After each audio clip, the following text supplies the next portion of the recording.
اهلا وسهلا البنات، كنتمنى تكونوا بخير وعلى خير وبصحه جيده ان شاء الله. اليوم غادي نشارك معكم طريقه تحضير تشيز كيك اللي غادي تولي ان شاء الله معتمده عندكم وبطريقه اللي هي مبسطه. في هاد تشيز كيك غادي نحتاجوا البسكوي، اي نوع ديال البسكوي، وغادي نحتاجوا دانيت كراميل يمكن لكم تستغناو عليه. غادي نحتاجوا كذلك الحليب مركز محلى كراميليزي. غادي نحتاجوا فلان بنكهه الكراميل ولاموس بنكهه الفانيلا. وغادي نحتاجوا 3 البيضات ولاغوم ديال الكراميل. وعندنا كذلك 3 المعالق كبار ديال سكر سنيده و100 غرام ديال الزبده المذابه وساشي ديال الفانيلا. وعندنا هنايا لا فيتين والقليل من اللوز يعني مقلي ومهرمش وورقه ديال الجيلاتين وكذلك الحليب. غادي نحتاجوا الحليب بالنسبه لا كريم انغليز 300 مليلتر. وبالنسبه لا كلاص ديالنا او لاموس باش غادي نطلعوه غادي نحتاجوا ربع اترو. ندوزو ان شاء الله في طريقه تحضير هاد تشيز كيك اللي بالكريمه الانجليزيه كتجي رائعه جدا. بقاو معايا.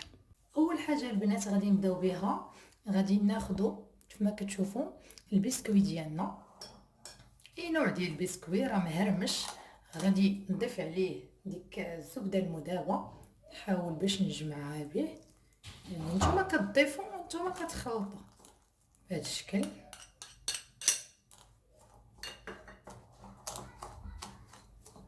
نبداو بهذا الشكل نخلطوه مزيان.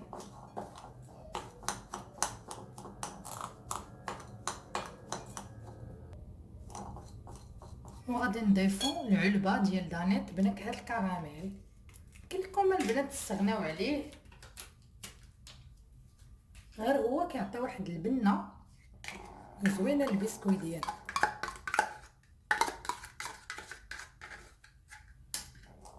وغادي نستمروا في جمع هاد المكونات كاملين. باش شفتوا البنات ها هي تكونات عندنا واحد العجين. دابا غناخذوا المول ديالنا وغادي نديروا فيه هاد البسكوي.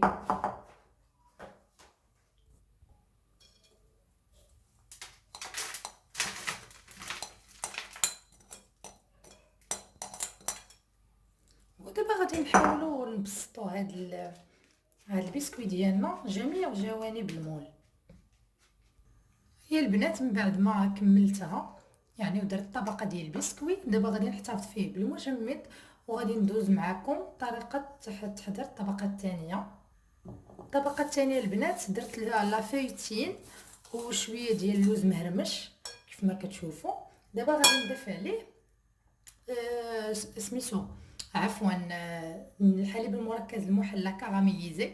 غادي نضيف يعني تقريبا واحد 2 معالق، يعني الكميه اللي غادي تجمع ليا الخليط فقط.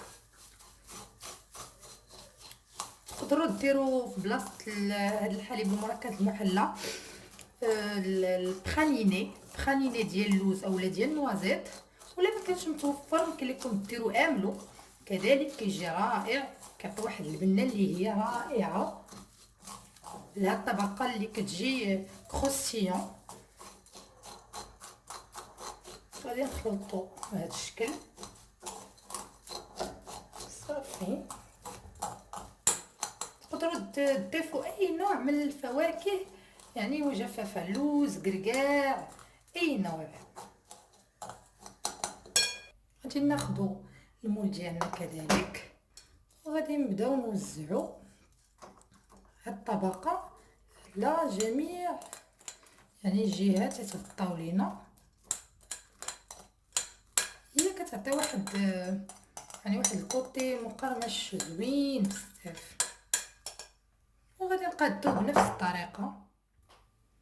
شفتوا البنات كنبداو نوزعوا يعني لجميع الجهات.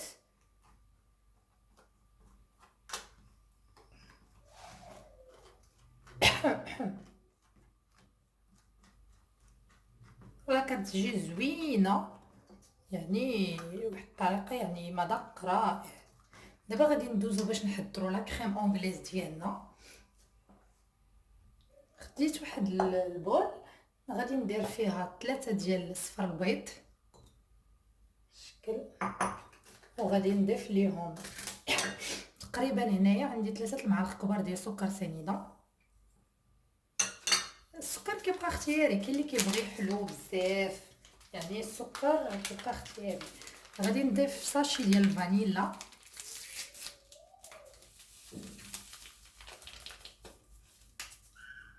وغادي نحرك الخليط بهذا الشكل.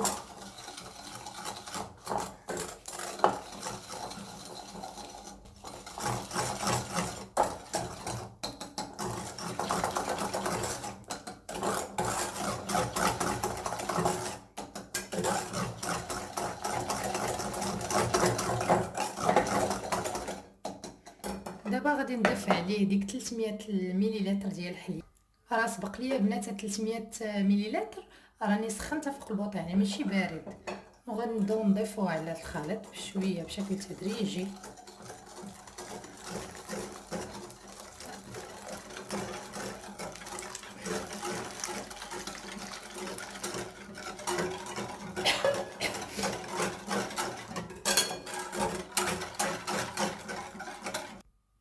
ودابا غادي نديروها في الاناء فين كنا وضعنا،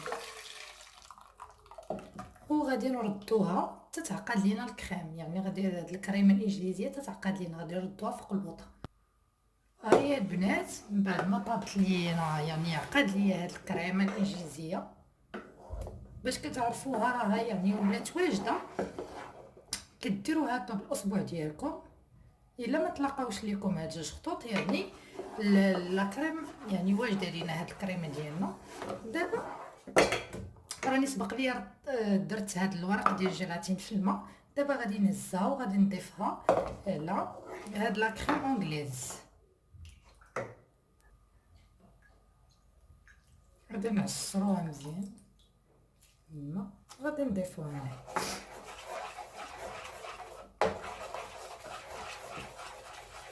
نحركوها. دابا البنات غادي ندوزو لتحضير لاموس ديالنا. غادي نحتاجو ليه 4 لتر ديال الحليب شكل، وغادي نضيفو ليه لاموس مع علبه ديال الفلون كراميل، وغادي نطلعو لا كريم ديالنا كيف ديما. من بعد البنات طلعنا لا كريم ديالنا بهذا الشكل.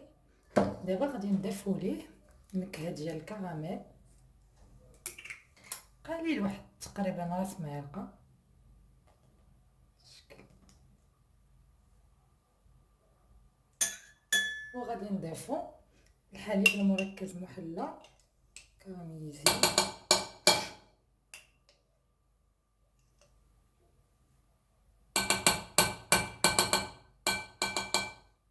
يعني تقريبا هنايا واحد 2 معالق كبار. راه اصلا هي يعني ديك الفلون اللي ضفنا ديال الكراميل وخادمين لاموس واخدينو بالنكهه ديال الكراميل، راه يعني كتجي فيها واحد المذاق اللي زوين ديال الكراميل مع الفاني. وغادي نخلطو.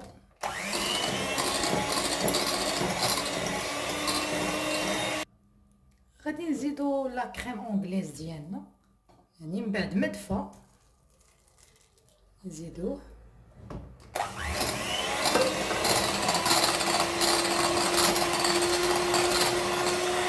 بعد البنات ما خلطناه، دابا غادي نضيفو على ديك الطبقه ديال البسكوي والعفايتين. راه كيجي فعلا يعني في واحد المذاق رائع بهاد الكريمه الانجليزيه وبالفلون هي بنكهه الكراميل وعاد بلاغون ديال الكراميل. فعلا كيجي كلاس او تشيز كيك اللي هي رائعه، اللي كتحمر لك وجهك يعني مع الضياف مع كل شيء. او بالنسبه للناس اللي كيخدموا لي كوموند كنصحهم يجربوا هاد الوصفه، فعلا رائعه.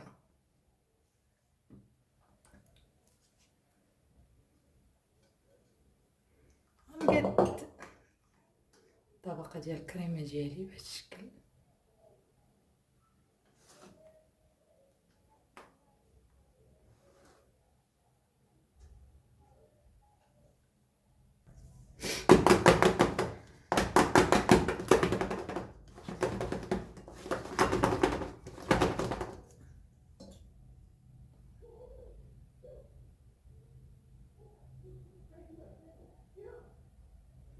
دابا البنات غادي نغطيوها بالبابي سلوفان، وغادي نديروها في المجمد لمده 3 ساعات او ليله كامله، وغادي من بعد نوريكم طريقه تزيين هاد التشيز كيك ان شاء الله. هاهي التشيز ديالي من بعد ما خرجتها من المجمد دازت 3 السوايع. دابا غادي نزوقها بواحد الشكل اللي هو بسيط، وندير لها صلصه ديال الشوكولا، يعني شكل خطوط بهذا الشكل.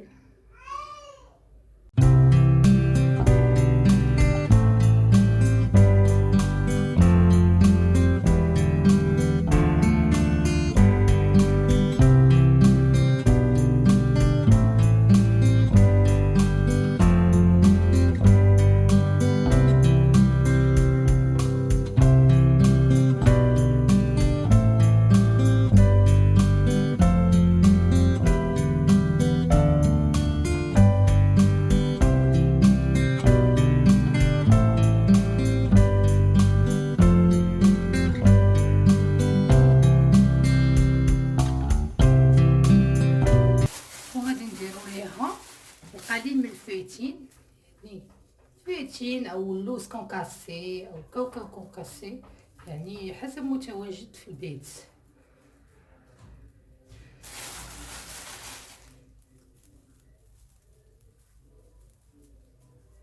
بهذا الشكل نغطيو تشيز كيك ديالنا كامل.